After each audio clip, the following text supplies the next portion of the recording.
चलिए तो आज की क्लास शुरू करते हैं।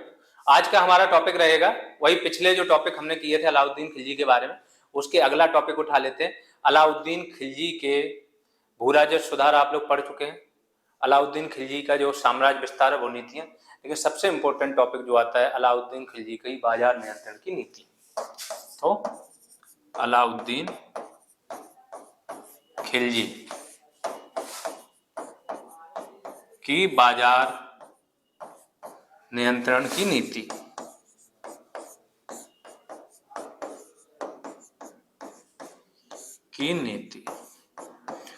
ये क्यों इंपॉर्टेंट है? क्योंकि आज भी गवर्नमेंट क्या है, बाजार नियंत्रित करती है। एसेंशियल सर्विस एक्ट लगा के कुछ जो हैं एसेंशियल वस्तुएं होती हैं उनकी कीमतें एक लिमिट से ज्यादा बढ़ने से गवर्नमेंट रोकती है। और ये चीज देखो, इसकी स्थापना कब कर दी गई? अलाउद्दीन खिलजी ने। इसने क्या किया? अब इसकी जरूरत क्यों पड़ी बाजार नियंत्रण की नीति की? इसकी जरूरत पड़ी, बर्नी थे एक जियाउद्दीन बर्नी, उन्होंने बोला कि ये इसके जो साम्राज्य विस्तार की नीति थी, साम्राज्य विस्तार की नीति उससे प्रेरित थी। क्यों? उससे इसलिए प्रेरित थी कि एक विशाल साम्राज्य चाहिए, लगातार युद्ध चाहिए, तो सेना भी क्या चाहिए? विशाल। जब विशाल सेना की जरूरत होती है तो उसको क्या करना पड़ता है? उसको लगातार सैलरी देनी पड़ेगी। सैलरी अगर ऊंचे जो करंट में दाम चल रहे हैं, वस्तुओं के दाम चल रहे हैं, उस हिसाब से सैलरी दी जाए तो क्या होगा कि खजाना बहुत जल्दी ही खाली हो जाएगा। तो खजाना उसका खाली भी ना हो, सेना भी बनी रहे, और सेना को अगर कम वेतन दो तो उसमें असंतोष व्याप्त होगा। तो सेना संतुष्ट भी रहे, तो उसके लिए क्या किया इसने? एक मूल्य नियंत्रण की नीति लेके आया कि मूल्य नियंत्रित रहेंगे, कम दाम पे वस्तुएं मिलेंगी, तो कम दाम में भी कम सैलरी में सेना का क्या खर्च चलता रहेगा और हम एक बड़ी सेना रख सकते हैं। इस प्रकार से इसने चलाया। तो पहली चीज बर्नी ने बोली कि ये साम्राज्य विस्तार से प्रेरित थी। दूसरा, इसने कोई लेखक होता है वो बोलता है कि ये जो नीति थी केवल दिल्ली में नहीं, पूरे राज्य क्षेत्र में लागू थी, जबकि ऐसा नहीं था। मेन चीज ये दिल्ली के आसपास ही लागू थी। तो इसको देख लेते हैं। अब इस नीति में क्या था, जो इसकी बाजार नियंत्रण की नीति थी, इसके मेन पार्ट देख लेते हैं कि क्या क्या पार्ट थे। तो पहले इसने 3 प्रकार के बाजार स्थापित किए। पहला गल्ला मंडी, दूसरा वस्त्रों का बाजार, वस्त्र बाजार जिसको बोलते हैं सराय अदल,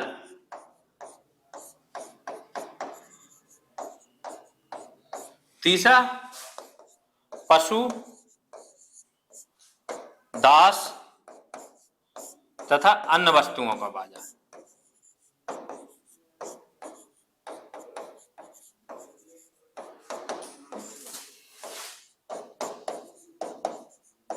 पशु में आपके घोड़े आ गए, मेनली घोड़े और अन्य पशु। ठीक है, इस प्रकार से इसने 3 प्रकार के बाजारों की स्थापना की। जो गल्ला मंडी होती थी उसके लिए इसने क्या किया?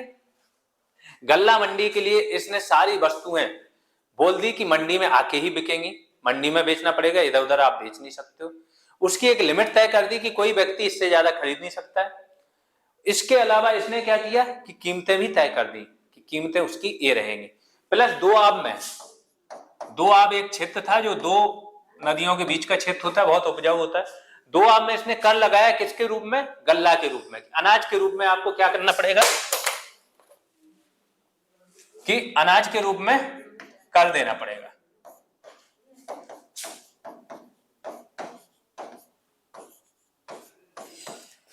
उससे क्या होगा कि मंडी में अनाज की जो हो गई उपलब्धता वो ज्यादा बढ़ गई, मंडियों में अनाज की उपलब्धता बढ़ गई, अनाज के रूप में कर देने लगे, तो गल्ला मंडी में क्या हो गया? सारे लोगों की आपूर्ति होने लगी। पहला काम किया। दूसरा, इसने वस्त्र बाजार, इसका नाम क्या रखा? सराय अदल। यहां पे क्या करेगा? अगली स्लाइड में आ जाते हैं। सराय अदल, यहां पे क्या करेगा? कारीगर जो होंगे, शिल्पी होंगे, खासतौर कारीगर ले लो जो वस्त्र बना रहे थे, उनको एडवांस में ही पैसा दे देगा कि आपको ये बनाने हैं। प्लस इसके जो राज्य जो है ना, एक एजेंट की भूमिका निभा रहा है।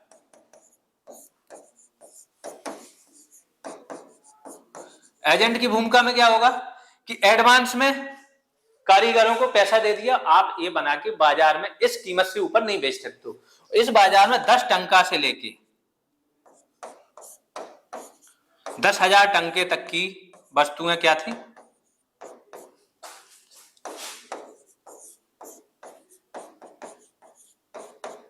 उपलब्ध थी। तो इस प्रकार से क्या कर रहा, प्लस इसकी एक ऊपरी लिमिट, एक अधिकारी था परवाना नबीस, ये क्या करता था, ये लाइसेंस जारी करता था, परमिट जिसको बोलते हैं, लाइसेंस जारी करेगा कि इससे ज्यादा आप इस लिमिट तक ही वस्तुएं खरीद सकते हो। जो बेचने वाले हैं, खरीदने वालों की लिमिट और कम थी। इससे क्या होता था कि काला बाजारी जो होती थी, जमाखोरी होती थी, वो भी कम हो गई। अगला आते हैं, बाजार वाला हो गया। तीसरे प्रकार का जो बाजार था, पशु, घोड़े तथा दासों का बाजार।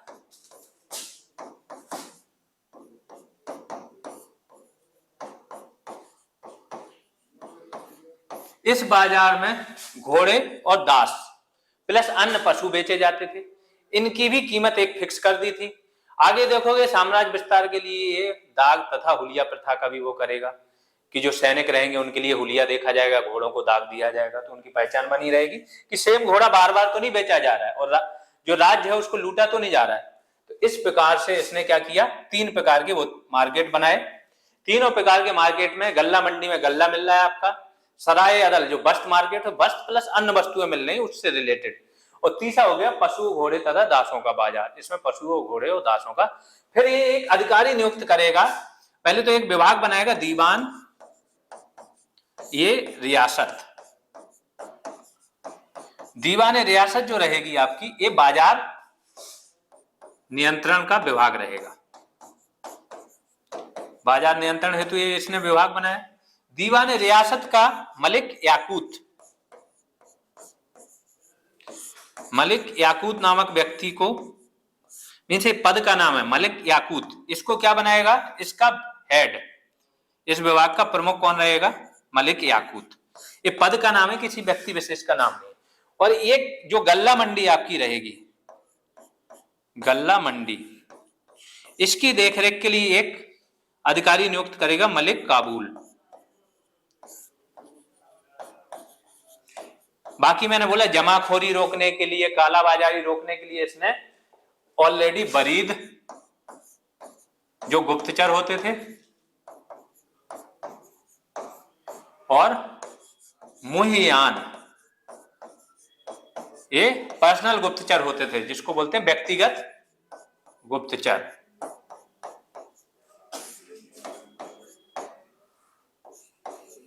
इनका प्रयोग करेगा, यहां पे भी इनका उपयोग करेगा। इससे क्या है, एक तो ये कालाबाजारी जमाखोरी पर रोक लगाएगा, बाजार नियंत्रण रहेगा, कीमतें इसके अंडर में रहेंगी, इसको पता चलता रहेगा। प्लस जनता का क्या है, इसको वहां से फीडबैक भी मिलता रहेगा कि ये कैसे वर्क कर रही है।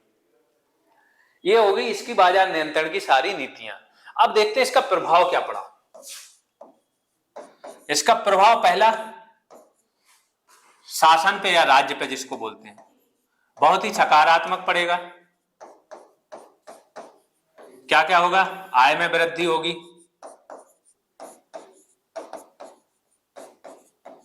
विस्तृत सेना, विशाल सेना जिसको बोलते हैं, विशाल सेना रखेगा, साम्राज्य विस्तार में सहायता मिलेगी,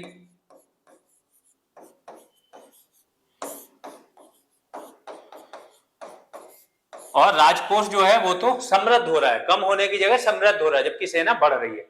ये एक प्रभाव हो गया। दूसरा प्रभाव देखते हैं कि आम लोगों पे, आम लोग जो हैं, आम लोगों को देखो, एक तो मेनली कोई प्रभाव नहीं पड़ा, इसलिए नहीं पड़ा है कि आम लोगों पे ऑलरेडी कर इतना ज्यादा है। लेकिन दूसरा प्रभाव पड़ा कि जैसे ही सेना के लोग, सेना के जो लोग थे वो आम लोगों से ही जुड़े थे, आम घर से ही थे, तो जब उनको सस्ती चीजें प्राप्त होंगी तो आम लोगों को भी क्या है, वो सस्ती चीजें उनके परिवारों को मिलेगी। तो इससे क्या होगा, सस्ती वस्तुएं उपलब्ध हो गई इनको।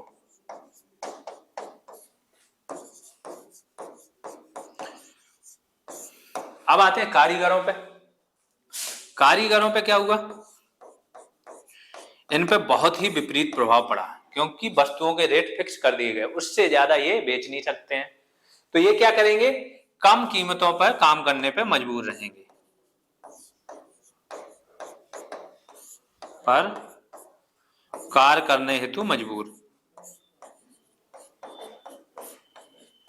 प्लस इनकी आय में वृद्धि भी नहीं होनी है क्योंकि फिक्स है रेट। तो फिर आते हैं व्यापारियों पे। इन पे क्या होगा, इन पे नकारात्मक प्रभाव इन पे भी पड़ा रहेगा।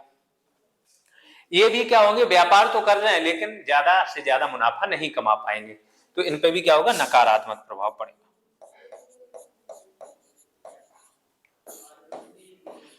इस प्रकार से हमने अलाउद्दीन खिलजी की बाजार नियंत्रण की नीतियां देख ली कि इसमें बाजार नियंत्रण की नीति में क्या था क्या नहीं था। अभी के लिए इतना ही, धन्यवाद।